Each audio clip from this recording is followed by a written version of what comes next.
Hello friends, ഒരു പുതിയ വീഡിയോയിലേക്ക് എല്ലാവർക്കും സ്വാഗതം. ഇന്നത്തെ ഒരു ചെറിയ വീഡിയോ ആണ് കേട്ടോ. ഞാൻ ഒരു പാനിൽ കുറച്ച് വെളിച്ചെണ്ണ ഒഴിച്ച് ചൂടാകാൻ വെച്ചിട്ടുണ്ടായിരുന്നു. അതിലേക്ക് ഒരു സ്പൂൺ കടുകാണ് ഇട്ട് കൊടുത്തിരിക്കുന്നത്. കടുകൊന്ന് പൊട്ടി വരുമ്പോൾ കുറച്ച് കറിവേപ്പില ഇട്ട് കൊടുക്കാം. കറിവേപ്പില ഒന്ന് നന്നായിട്ട് ഫ്രൈ ആയി വരണം. അപ്പോഴേക്കും നമുക്ക് കുറച്ച് വെളുത്തുള്ളിയാണ് ഇട്ട് കൊടുക്കുന്നത്.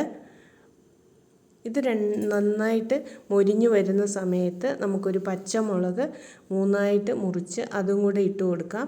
ഇതെല്ലാം നന്നായിട്ടൊന്ന് ഇളക്കി യോജിപ്പിക്കണം. ഇതെല്ലാം ഒന്ന് ഫ്രൈ ആയി വരുന്ന സമയത്ത് ഒരു 2 മീഡിയം സൈസ് സവോള കട്ട് ചെയ്ത് വെച്ചതാണ്. ചെറുതായിട്ട് നൈസായിട്ട് കട്ട് ചെയ്തിട്ട് അതും കൂടെ ഇട്ട് കൊടുക്കുന്നുണ്ട്. നന്നായിട്ട് സവോള ഒന്ന് ഇളക്കി യോജിപ്പിക്കണം. തിന്നായിട്ട് കട്ട് ചെയ്തെടുക്കാൻ ശ്രദ്ധിക്കണം. അപ്പോൾ സവോള പെട്ടെന്ന് വഴണ്ടി വരാനായിട്ട് ഞാൻ 1 സ്പൂൺ ഉപ്പിട്ട് കൊടുത്തിട്ടുണ്ട്. നമുക്ക് കറിക്ക് ആവശ്യമായ ഉപ്പാണ് ഇട്ട് കൊടുത്തിരിക്കുന്നത്. 1 സ്പൂൺ അളവിൽ മുളക് പൊടിയും ഇട്ട് കൊടുക്കാം. കാശ്മീരി ചില്ലി പൗഡറാണ് ഞാൻ ഇട്ട് കൊടുത്തിരിക്കുന്നത്. എരിവിന് ആവശ്യമായ മുളക് ഇടാം കേട്ടോ. പച്ചമുളകിനൊക്കെ നല്ല എരിവുള്ളതുകൊണ്ടാണ് ഞാൻ കാശ്മീരി ചില്ലി പൗഡർ എടുത്തത്. ആ പച്ചക്കുത്തൊക്കെ മാറുന്നിടം വരെ നന്നായിട്ടൊന്ന് ഇളക്കി യോജിപ്പിക്കണം. ആ സമയത്ത് ഒരു 1/4 ടീസ്പൂൺ മഞ്ഞൾപ്പൊടി ഇട്ട് കൊടുക്കുന്നുണ്ട്. അതും നന്നായിട്ട് ഒന്ന് മൊരിഞ്ഞു വരട്ടെ.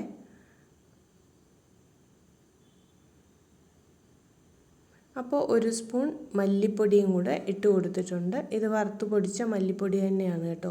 ഇതിന് ഞാൻ ഗരം മസാല ഒന്നും ഇടുന്നില്ല. ഒരു നാടൻ രീതിയിലുള്ള കറിയാണ്. പക്ഷേ ടേസ്റ്റ് കൂടാൻ ഒരു സീക്രട്ട് ഇൻഗ്രീഡിയൻറ്റ് ചേർക്കുന്നതെന്ന് മാത്രം. ഇനി ഞാനൊരു 2 ടൊമാറ്റോ കട്ട് ചെയ്ത് അതും കൂടെ ഇട്ട് കൊടുക്കുന്നുണ്ട്. ടൊമാറ്റോയും കൂടെ ഇട്ട് നന്നായിട്ടൊന്ന് വഴറ്റിയെടുക്കണം. എന്നിട്ട് 1 ഗ്ലാസ് വെള്ളം ഒഴിച്ച് അടച്ചു വെച്ച് നമുക്കൊന്ന് കുക്ക് ചെയ്തെടുക്കാം.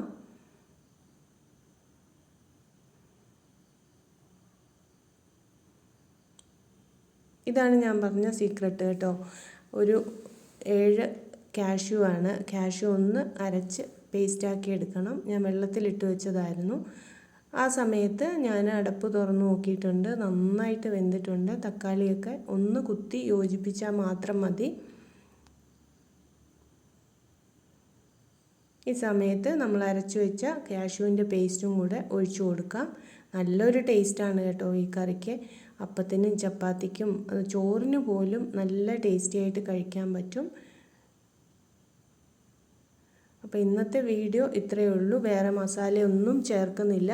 നിങ്ങൾക്ക് വേണമെങ്കിൽ മല്ലിപ്പൊടിയുടെ കൂടെ കുറച്ച് മല്ലിച്ചപ്പുണ്ടല്ലോ, മല്ലിയില, അത് ഇടാം. അതുപോലെ ഗരം മസാല ഇടാം. ഞാൻ തീ ഓഫ് ചെയ്തിട്ടുണ്ട്. ഇന്നത്തെ വീഡിയോ ഇത്രയേ ഉള്ളൂ. വീഡിയോ ഇഷ്ടമായാൽ ലൈക്ക് ചെയ്യണം, ഷെയർ ചെയ്യണം, കമൻറ്റ് ചെയ്യണം. Thank you.